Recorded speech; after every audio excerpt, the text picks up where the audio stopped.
ఓం నమో వెంకటేశాయ. కలియుగ ప్రత్యక్ష దైవమైన శ్రీ శ్రీనివాస పరబ్రహ్మ యొక్క దివ్యానుగ్రహ విశేషం చేత తిరుమల తిరుపతి దేవస్థానం వారు నిర్వహించే అనేక ధార్మిక కార్యక్రమాల్లో భాగంగా ప్రతిరోజు మనం శ్రీమన్ మహాభారత అంతర్గత అరణ్య పర్వలోని విశేషాన్ని తెలుసుకుంటూ ఉన్నాం. అందులో భాగంగా ఈనాటి ప్రవచన కార్యక్రమాన్ని మంగళ పద్యాన్ని పఠిస్తూ ప్రారంభించుకుందాం. నారాయణం నమస్కృత్య నరం చైవ నరోత్తమం దేవీం సరస్వతీం వ్యాసం తతో జయముదీరయేత్. శ్రీ గురుభ్యో నమః. హరి ఓం.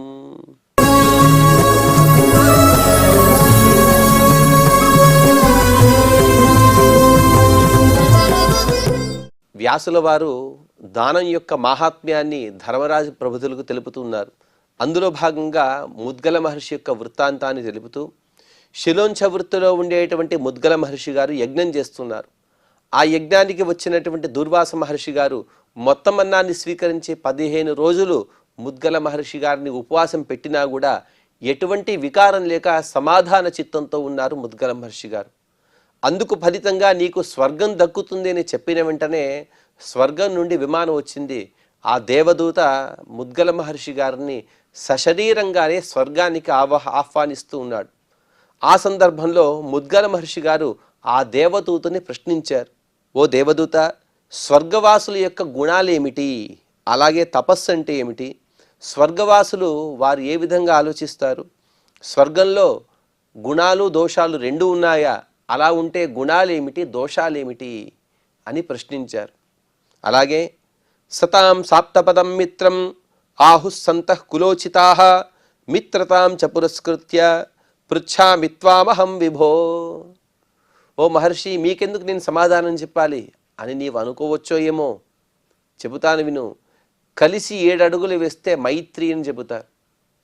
మనం సంచరించే సందర్భంలో ఒకరితో కలిసి సద్భావనతో మన ఇద్దరం కలిసి 7 అడుగులు వేస్తే అది మిత్రత్వానికి కారణమని చెబుతారు. నీవు నేను కలిసి ఎంతో దూరం వెళ్ళే సందర్భం ఉంది కాబట్టి నీవు నాకు మిత్రుడివే. అందుకోసం అటువంటి మైత్రీ భావనతో నేను పైన అడిగినటువంటి ప్రశ్నలకు సమాధానం ఇవ్వమని ఆ మహర్షి గారు చెబుతూ, యదత్ర తథ్యం పథ్యం చ తద్బ్రవీహ్య విచారయన్ శ్రుత్వా తథా కరిష్యామి వ్యవసాయం గిరాం తవ. అంటే ఏదో విమానం వచ్చింది, అలాగే దుర్వాస మహర్షి గారు కూడా చెప్పేశారు, ఇక నేను స్వర్గానికి వెళ్ళిపోవలసిందే అని అనుకోవద్దు. ముందుగా నేను ఏదైతే ప్రశ్నలు అడిగానో వాటికి తథ్యం పథ్యం చ, అది కాస్త వినడానికి ఇబ్బందిగా ఉండవచ్చు, కానీ సత్యాన్ని చెప్పు, ఉన్నది ఉన్నట్టుగా చెప్పు. ఇబ్బందిగా ఉన్నా లేకపోతే అక్కడ ఉన్నటువంటి దోషాలు తెలుసుకుని కూడా అయ్యో అక్కడ ఇన్ని దోషాలు ఉన్నాయే, అటువంటి స్వర్గాన్ని నేను ఎందుకు రావాలి అని నేను అనుకుంటా, నువ్వు భయపడవద్దు, ఉన్న విషయాన్ని ఉన్నట్టుగా నాకు చెప్పు. నీవంతా కూడా చెప్పిన తర్వాత నేను పైలోకాలకి రావాలా వద్దా అని ఆలోచిస్తాను. అంటే నీ వచ్చిన మాత్రాన్ని నీ వెంట రావాలని లేదు అని మహర్షి గారు చెబుతూ ఇక్కడికి 260వ అధ్యాయాన్ని పూర్తి చేసుకున్నాం. ఇక 261వ అధ్యాయంలో దేవదూత మహర్షి గారి ముద్గల మహర్షి గారి ప్రశ్నలకు సమాధానం ఇస్తున్నాడు. దేవదూత ఉవాచ మహర్షి ఆర్యబుద్ధిస్త్వం యస్వర్గ సుఖముత్తమం సంప్రాప్తం బహుమంతవ్యం విమృశస్య బుధో యథా. ఓ మహర్షి, మీకు నమస్కారాలు. మీలాంటి వారు నేను ఇంతవరకు కూడా చూడలేదు. ఎందుకంటే స్వర్గం అంటే వెంటనే పరిగెత్తుకుని వచ్చేవారే అందరూ కూడా, కానీ విమర్శ చేసుకుని స్వర్గానికి వెళ్ళాలా వద్దా, స్వర్గంలో ఉండేటువంటి గుణాలేమిటి దోషాలేమిటి అవన్నీ కూడా తెలుసుకుని మీరు ఆలోచిస్తున్నారు కదా, చాలా సంతోషము. ఉపరిష్టాచ్చ స్వర్లోకో యోయం స్వరితి సంజ్ఞితః ఊర్ధ్వగ సత్పత శశ్వత దేవయానచరో మునే. ఓ ముద్గల మహర్షి, స్వర్గలోకం అనేది భూలోకం కన్నా పైన చాలా ఎత్తులో ఉంది. ఒక విధంగా చెప్పాలంటే అలా భూమి సమంగా ఉంది, ఇలా పైకి వెళుతూ వెళుతూ వెళుతూ అన్ని లోకాలు కూడా వస్తాయి. అంటే ఏదో అవన్నీ లోకాలన్నీ కూడా అంతరిక్షంలో తేలుతున్నాయి అని అనుకోవద్దండి. అవన్నీ కూడా ఇదే భూమి పైన ఉండేటువంటి పైలోకాలు. మనమందరం కూడా ఆ భూమిలో కాస్త కింద ఉన్నాము. మనకన్నా కింద ఉండేవి రసాతలాది లోకాలు. ఈ భూమిపైనే పైన ఉండేటువంటి లోకాలే స్వర్గాది లోకాలు. ఊర్ధ్వగమనంతో అనగా పైకి వెళ్ళడంతో మాత్రమే మనం వాటిని చేరుకోగలం. అలాగే అందుకోసమే అనగా పైకి వెళుతూ వాటిని చేరుకోగలం కాబట్టే వాటిని ఊర్ధ్వగా అని అంటారు. అక్కడికి చేరడానికి చాలా ఉత్తమమైనటువంటి మార్గం అంటే అదిగో నేను తెచ్చినటువంటి విమానాన్ని అధిరోహించడమే. సామాన్యులు ఎవరు కూడా అక్కడికి వెళ్ళలేరు. అక్కడ ఉండే వారందరూ కూడా ఇటువంటి విమానాల్లోనే ఎప్పుడు కూడా విహరిస్తూ ఉంటారు, వారు సంచరిస్తూ ఉంటారు. నా తప్త తపస పుంసో నా మహాయజ్ఞ యాజిన నానృతా నాస్తికాశ్చైవ తత్ర గచ్చంతి ముద్గల. ఓ ముద్గల మహర్షి, సామాన్యులు అక్కడ ప్రవేశం లేదని చెప్పాను కదా. వారు ఎవరెవరో తెలుసా? తపస్సు చేయని వారు, అలాగే పెద్ద పెద్ద యజ్ఞాలు చేయని వారు, అసత్యాన్ని పలికేవారు, నాస్తికులు. ఇటువంటి వారు స్వర్గంలో ప్రవేశించలేరు, వారికి ప్రవేశం అనేదే లేదు. ధర్మాత్మానో జితాత్మానః శాంతా దాంతా విమత్సరాః దాన ధర్మరతామర్త్యాః శూరాశ్చాహవ లక్షణాః. ఓ బ్రహ్మన్, ఓ ధర్మాత్మ, ఓ ముద్గల మహర్షి, మనస్సుని నియంత్రించుకునేవారు, శమదవాది గుణ సంపన్నులు, ఈర్ష్య అనేది దుర్గుణం లేనివారు, దానాన్ని ధర్మాన్ని చక్కగా ఆచరించేవారు, అలాగే యుద్ధ కళను కూడా తెలుసుకున్నవారు. అంటే ఇక్కడ ఏ ఒక జాతిని స్పష్టంగా చేయటం లేదు, కానీ గుణాలు కలిగిన వారు చెబుతున్నారు. ఇటువంటి గుణాలు కలిగిన ఎవరైనా సరే వారు స్వర్గానికి రావచ్చు. ఇటువంటి గుణ సంపన్నులు మాత్రమే తత్ర గచ్చంతి ధర్మాగ్ర్యం కృత్వా శమదమాత్మకం లోకాన్ పుణ్యకృతాం బ్రహ్మన్ సద్భిరాచరితాన్ నృభిః. ఇతపూర్వం చెప్పినటువంటి ఏవైతే సద్గుణాలు ఉన్నాయో అటువంటి గుణాలు కలిగిన వారు, ధర్మాలలో శ్రేష్టమైనటువంటి ఇంద్రియ నిగ్రహాన్ని పొందినవారు, మనస్సును కూడా నిగ్రహించుకునే గొప్ప సామర్థ్యం కలిగిన వారు, ఇటువంటి సద్గుణాలను అవలంబించిన సత్పురుషులు మాత్రమే పుణ్యం చేసి వారి పుణ్యం యొక్క ఫలితంగా వారు స్వర్గానికి వెళతారు. అంటే ఇహలోకంలో పుణ్యం చేస్తే పరలోకంలో అలా వారందరూ కూడా గతించిన తర్వాత పైలోకాల్లో స్వర్గాన్ని చేరుకుంటారు. దేవా సాధ్యాస్తథా విశ్వే తథైవ చ మహర్షయః యామాధామాశ్చమోద్గల్య గంధర్వాప్సరసస్తథా. అలా పైలోకాలకి వెళ్ళేవారు ఎవరెవరో తెలుసా? పుణ్యలోకమైనటువంటి ఆ స్వర్గంలో దేవతలు, సాధ్యులు, విశ్వే దేవతలు, మహర్షిగణాలు, యాములు, ధాములు, గంధర్వలు, అప్సరసలు వీరందరూ కూడా ఉంటారు. ఏషాం దేవనికాయానాం పృథగనేకశః భాస్వంతః కామ సంపన్నాః లోకాస్తేజోమయా శుభాః. వీరందరూ కూడా ఒకే లోకమని అనుకునేరో ఏమో, కానీ వీరందరూ కూడా ప్రత్యేక లోకాలు ఉన్నాయి, అనగా ప్రత్యేక విభాగాలు ఉన్నాయి ఆ స్వర్గలోకంలోనే. అటువంటి ప్రత్యేకమైన అలాగే ప్రకాశమైనటువంటి తేజోలోకాలు ఉన్నాయి. ఆ తేజోలోకాల్లో అవన్నీ కూడా కామగాలు, అనగా కామప్రదాలు.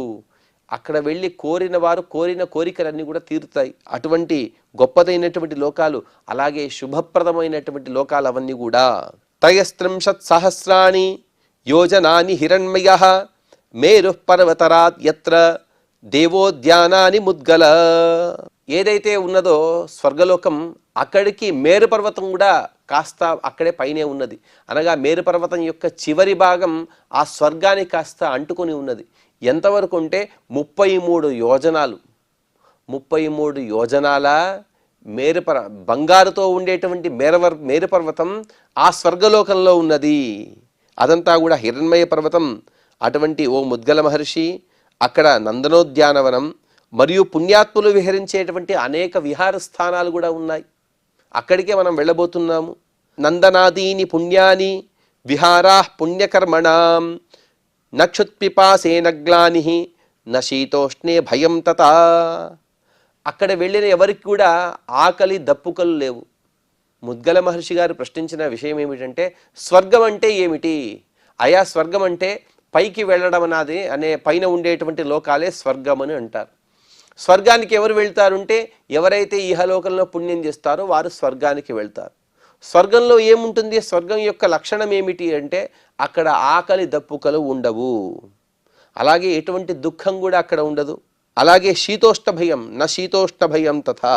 కాస్త ఎక్కువ చలి పుట్టడం, లేకపోతే ఎక్కువగా చెమటలు గారడం, ఇటువంటి శీత ఉష్ణ భయాలు, ఈ విధంగా ఏ భయం కూడా లేనిదే దాన్నే స్వర్గం అని పిలుస్తారు. బీభత్సమశుభం వాపి తత్ర కించిన్న విద్యతే మనోజ్ఞా సర్వతో గంధాః సుఖస్పర్శాశ్చ సర్వశః. అక్కడ ఏది కూడా బీభత్సు అనగా భయపడేటువంటి వాటికి కారణమే లేదు, లేకపోతే అశుభం కూడా ఏది కూడా ఉండదు. అలాగే బీభత్సు అంటే ఇంకొక అర్థం ఏమిటంటే అసహ్యమైనటువంటి వస్తువులు, జుగుప్సాకరమైనటువంటివి ఏవి కూడా అక్కడ ఉండవు. అక్కడ వస్తువులన్నీ కూడా ఏవి కూడా ఒకటికొకటి విరుద్ధమైనటువంటి వస్తువులు పరస్పరంగా అక్కడ కనబడవు. అలాగే అన్ని వైపులా కూడా మనోహరమైనటువంటి పరిమళం వ్యాపింపజేసేటువంటి గాలులు అక్కడ వీస్తూ ఉంటాయి. ఎప్పుడు కూడా చక్కటి సువాసనలు మాత్రమే వస్తూ ఉంటాయి. అవన్నీ కూడా మన శరీరానికి హితకరంగా అలాగే చల్లగా కూడా ఉంటాయి. శబ్దాశ్రుతి మనోగ్రాహ్యా సర్వతస్తత్ర వైమునే నశోకో న జరా తత్ర నాయాస పరివేదనే. ఓ మహర్షి, శ్రవణపేయమైనటువంటి సుమధుర ధ్వనులన్నీ కూడా అక్కడ ఎప్పుడు కూడా వినబడుతూనే ఉంటాయి. సంగీత ధ్వనులు, అప్సరసలు, గంధర్వులు వీరందరూ కూడా వివిధ వాద్యాలతో, వివిధ శ్రావ్యమైనటువంటి గీతాలతో అందరినీ కూడా అలరిస్తూ ఉంటారు. అటువంటి స్వర్గంలో ఎవరికి కూడా శోకం అనేదే ఉండదు. ఎవరు దేనికి బాధపడరు. ఇక ఎందుకంటే బాధపడడానికి మొట్టమొదటి కారణం ఏమిటంటే మన శరీరం. మన శరీరానికి వ్యాధులు లేవు, వార్ధక్యం కూడా లేదు. అందరూ కూడా 16 సంవత్సరాల వారిగా ఉంటారు అక్కడ ఎవరికి కూడా అలసట కానీ, దుఃఖాలు కానీ, ఆ దుఃఖం వలన రోధించడం కానీ ఇవేవి కూడా ఉండవు. అటువంటిది స్వర్గము. ఈదృశ సమునే లోక స్వకర్మ ఫల హేతుక సుకృతైస్తత్ర పురుషా సంభవంత్యాత్మకర్మభి. ఓ మహాముని, స్వర్గం యొక్క లక్షణం ఇదే. మనుష్యులు వారు ఆచరించినటువంటి పుణ్యకర్మలు, ఆ పుణ్యకర్మలకు ఫలితంగా ఇక్కడికి వస్తూ ఉంటారు, ఈ స్వర్గాన్ని పొందుతూ ఉంటారు. అక్కడ నానా విధమైనటువంటి సుఖాలను అనుభవిస్తారు. ఇదే స్వర్గంలో ఉండేటువంటి గుణాలు. ఇంకా తైజసాని శరీరాణి భవంత్యత్రోపపద్యతాం కర్మణాన్యేవమౌద్గల్య నమాతృపితృజాన్యుత. ఓ మహర్షి, స్వర్గలోకానికి రావాలంటే మేము దేవతల కడుపున పుట్టాలని అనుకుంటారో ఏమో, అదేమీ కూడా లేదు. స్వర్గలోకంలో ఉండే వారి శరీరాలను కూడా తైజస శరీరాలు, అనగా బంగారుతో నిర్మింపబడినటువంటి శరీరాలు వారవన్నీ కూడా. చాలా విచిత్రమైనటువంటి శరీరాలు అవన్నీ కూడా. తల్లిదండ్రుల యొక్క కలయిక వలన పుట్టేటువంటి శరీరాలు కావి అవేవి కూడా. కానీ కేవలం మనుష్యులు చేసేటువంటి పుణ్యకర్మలు, ఆ పుణ్యకర్మలకు ఫలితంగానే అక్కడ దివ్యమైనటువంటి శరీరాలను అందరూ కూడా పొందుతూ ఉంటారు. న సంస్వేదో న దౌర్గంధ్యం పురీషం మూత్రమేవచ తేషాం నచ రజో వస్త్రం బాధతే తత్ర వైమునే. అక్కడ ఎవరికి కూడా చెమట పట్టదు. నసంస్వేద, చెమట పట్టడం, ఆ చెమట వలన దుర్గంధం రావడం, లేకపోతే వేరే ఇతర ఏదైనా కారణాల చేత దుర్గంధం రావడం, ఇటువంటి సమస్యే అక్కడ లేదు. అలాగే వారందరూ కూడా దివ్యమైనటువంటి నందనవనాది ఉద్యాన వనాలలో ఉండేటువంటి పూలతో హారాలు వేసుకుంటారు. పూల దండలు అందరూ కూడా ధరిస్తారు. ఆ పూల దండలు ఎప్పుడు కూడా సువాసన భరితాలుగా ఉంటాయి. కానీ అవి ఎప్పటికి కూడా వాడిపోవు. అటువంటి వాడిపోని పూలను అక్కడ వారందరూ కూడా సుఖంగా అనుభవిస్తూ ఉంటారు. అలాగే అక్కడ విచిత్రమైనటువంటి విషయం ఇంకొకటి ఏమిటంటే, ఆహారాన్ని స్వీకరిస్తారు కానీ మలమూత్రాదుల బాధ అనేదే లేదు. సామాన్యంగా లోకమంతా కూడా కాస్త అధ్వానంగా కనబడడానికి ఏవైతే కారణాలో అవేవి కూడా అక్కడ లేవు. అనగా మొట్టమొదటిగా మనిషికి స్వేదం అనేది లేదు, చెమట లేదు, తద్వారా దుర్గంధం లేదు. కానీ చూసుకుందాం ఒకసారి మనం ఆలోచిస్తే, భూలోకానికి స్వర్గలోకానికి ఎంత తేడా. ఇక్కడ మనమందరం కూడా చెమటతో బాధపడుతున్నాం, శీతోష్ణాలతో బాధపడుతూ ఉన్నాం, దుర్గంధంతో బాధపడుతున్నాం, కాలుష్యం వల్ల బాధపడుతూ ఉన్నాం, అలాగే ఆకలి దప్పుకల వల్ల బాధపడుతున్నాం, మలమూత్రాదులు ఎక్కడ పడితే అక్కడ విసర్జించే తద్వారా రోగాలు వాటి ద్వారా కూడా బాధపడుతున్నాం. ఈ ఏ బాధలు కూడా స్వర్గలోకంలో లేవు. అటువంటి దివ్యమైన లోకం స్వర్గలోకము. నగ్లాయంతి సృజస్తేషాం దివ్య గంధా మనోరమాః సంయుజ్యంతే విమానీశ్చ బ్రహ్మం నేవం విధైశ్చతే. వారు ధరించినటువంటి పుష్పహారాలు ఎప్పుడు కూడా వాడిపోవు. ఎప్పుడు కూడా దివ్యమైనటువంటి మనోహరమైన గంధాలను అవి కూడా వాసనలను వ్యాపింపజేస్తూ ఉంటాయి. ఓ బ్రాహ్మణోత్తమ, అదిగో ఇదిగో ఈ విమానం కనబడుతుంది కదా, ఇటువంటి విమానాలు ప్రతి ఇంటి దగ్గర కూడా ఉంటాయి. ఎవరెవరు ఎక్కడెక్కడికి వెళ్ళాలంటే అక్కడికి ఆ విమానాలు తీసుకువెళ్తూ ఉంటాయి. అటువంటి విమానాలు ప్రతి ఇంటికి కూడా ఉంటాయి. ఈర్ష్యా శోక క్లమోపేతాః మోహమాత్సర్య వర్జితాః సుఖం స్వర్గజితస్తత్ర వర్తయంతే మహామునే. స్వర్గంలో ఉండే వారికి ఈర్ష్య, అసూయ, శోకము, మోహము, మాత్సర్యం అనేవి ఉండవు. అక్కడ వారందరూ కూడా ఎప్పుడు కూడా సుఖంగానే ఉంటారు. అనగా సుఖంగా ఉండకపోవడానికి కారణాలు ఈ అన్ని దుర్గుణాలు. ఈ దుర్గుణాలే లేనప్పుడు వారు సుఖంగానే ఉంటారు. ఈ దుర్గుణాలు రాకపోవడానికి కారణం పరమాత్మ యొక్క సంకల్పం. కానీ ఈ దుర్గుణాలు ఉంటే అకస్మాత్తుగా ఏమైపోతుంది? ఈ దుర్గుణాలు వచ్చే సంభావన అక్కడ కూడా ఉన్నది. ఎందుకంటే మనం కొంత పుణ్యం చేసి ఉంటాం. మనకన్నా ఎక్కువగా పుణ్యం చేసిన వారు మన పక్క ఇంటి వారై ఉండొచ్చు. వారు మనకన్నా పెద్ద విమానం కానీ లేకపోతే మనకన్నా పెద్ద భోగభాగ్యాన్ని అనుభవించే సందర్భంలో వాటిని చూసి మనం ఈర్ష్యపడితే తద్వారా మనం అక్కడి నుంచి పతనం అవ్వాల్సి వస్తుంది. కానీ అటువంటి మనకన్నా పెద్ద భోగభాగ్యాలు పొందినప్పటికీ కూడా మనకు ఇటువంటి దుర్గుణాలు లేవు కాబట్టి మన పుణ్యం గతించే వరకు మనం అక్కడే ఉంటాము. తేషాం తథా విధానాం తు లోకానాం మునిపుంగవ ఉపర్యుపరి లోకస్య లోకా దివ్య గుణాన్వితాః. నేనేదైతే లోకాన్ని వివరిస్తున్నానో మునిసత్తమా, దీనికన్నా పైన ఇంకా అనేక లోకాలు ఉన్నాయి. అవన్నీ కూడా వారు చేసేటువంటి కర్మలకు అనుగుణంగా ఇంకా పై లోకాలకు వెళుతూ ఉంటారు. పురస్తాద్ బ్రహ్మణస్తత్ర లోకాస్తేజోమయా శుభాః యత్ర యాన్ ఋషయో బ్రహ్మన్ భూతాస్వై కర్మభిశుభైః. ఈ అన్నిటికన్నా పైన ఉండేటువంటి లోకం ఏదైతే ఉందో దాన్నే బ్రహ్మలోకము, సత్యలోకం అని అంటారు. ఆ అత్యంత తేజోమయము అలాగే శుభకరమైనటువంటి ఆ లోకము, అక్కడికి సామాన్యులు ఎవరు కూడా వెళ్ళరు. పుణ్యకర్మలకు ఫలితంగా బ్రహ్మ ఋషులు, మహర్షులు, రాజర్షులు ఈ విధంగా చాలా గొప్పవారు మాత్రమే అక్కడికి వెళ్ళగలరు. సామాన్య మానవులు ఎవరు కూడా అనగా నేను స్వర్గానికి వెళతాను, స్వర్గానికి వెళ్ళిన ప్రతి ఒక్కరు కూడా సత్యలోకానికి వెళతానంటే కుదరదు. సత్యలోకానికి వెళ్ళడానికి ఇంకా విశిష్టమైనటువంటి పుణ్యం యొక్క అవసరం ఉన్నది. కానీ రుభవో నామ తత్రాన్యే దేవానామపి దేవతాః తేషాం లోకాత్ పరతరే యాన్యజంతీహ దేవతాః. ఆ పైన లోకాలు ఏవైతే ఉన్నాయో అక్కడ కొందరు ఉంటారు, వారిని రుభులు అని అంటారు. రుభుదేవతలు ఉంటారు. రుభుదేవతా గణమని కూడా అంటారు. ఆ దేవతల యొక్క సమూహాన్ని రుభుదేవతా గణం లేకపోతే రుజుదేవతా గణం అని అంటారు. రుజవో నామ బ్రహ్మత్వయోగ్యాః జీవాః. బ్రహ్మ పదవికి రాబో కాలంలో వచ్చే వారిని రుజు లేకపోతే రుభు అని అంటారు. దాదాపుగా 100 మంది ఉంటారు. ఆ 100 మందిలో కూడా 100వ వాడే ఇప్పుడున్నటువంటి చతుర్ముఖ బ్రహ్మగారు. 99వ పదవియే ముఖ్య వాయు పదవి. అదే మనం ఆంజనేయ స్వామిని కొలుస్తూ ఉంటాం. అటువంటి రుజుదేవులు ఎవరైతే ఉంటారో వారందరూ కూడా అక్కడ ఉంటారు. వారి నివాస స్థానాలు అవన్నీ కూడా చాలా దివ్యమైనవి, అత్యంత ఉత్కృష్టమైనవి. దేవతలు కూడా ఆ రుజుదేవతల్ని ఆరాధిస్తారు. యజ్ఞాలు యాగాలు చేసి వారిని అనగా రుజుదేవతల్ని పూజిస్తూ ఉంటారు. వారందరూ కూడా స్వయం ప్రభాస్తే భాస్వంతః లోకాః కామదుఘా పరే నతేషాం స్వీకృతస్తాపో నలోకైశ్వర్యమత్సరః. ఆ దివ్యంలోకి ఎప్పుడు కూడా అత్యంత ప్రకాశవంతంగా ఉంటుంది. కోరిన కోరికలన్నీ కూడా అక్కడ నెరవేరుతూ ఉంటాయి. కానీ అక్కడ వారందరూ కూడా స్త్రీలోలుగా ధనలోలుగా ఉండరు.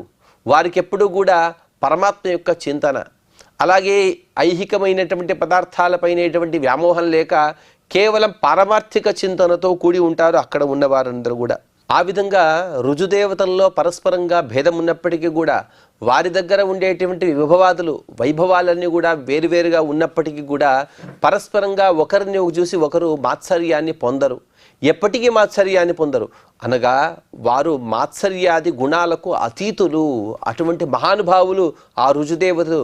అటువంటి మహాలోకాలు ఆ రుజు దేవతలు ఉండేటువంటి లోకాలు. నవర్తయంత్యాహుతిభిస్తేన అప్యమృత భోజనాః తథా దివ్య శరీరాస్తే నచ విగ్రహమూర్తయః. ఏ విధంగా అయితే దేవాన్ భావయితానేన తే దేవా భావయంతవః పరస్పరం భావయంతః శ్రేయః పరమవాప్స్యత అని పరమాత్మ భగవద్గీతలో చెప్పిన విధంగా మీరందరూ కూడా దేవతలకు ఆహుతులు ఇవ్వండి మనకు ఆదేశిస్తాడు పరమాత్మ. ఆ ఆహుతులను స్వీకరించినటువంటి దేవతలు మీకు చక్కటి వర్షాన్ని కురిపిస్తారు, లేకపోతే సస్య సంపదలు ఇస్తారు, ఆహారాన్ని ఇస్తారు. దేవతలందరూ కూడా మనం ఇచ్చేటువంటి ఆహుతుల పైన ఆధారపడిన వారు. అంటే ఇదే ప్రధానమైనటువంటి ఆహారం అని అర్థం కాదు, ఇది కూడా ఒక భాగం వారి ఆహారంలో.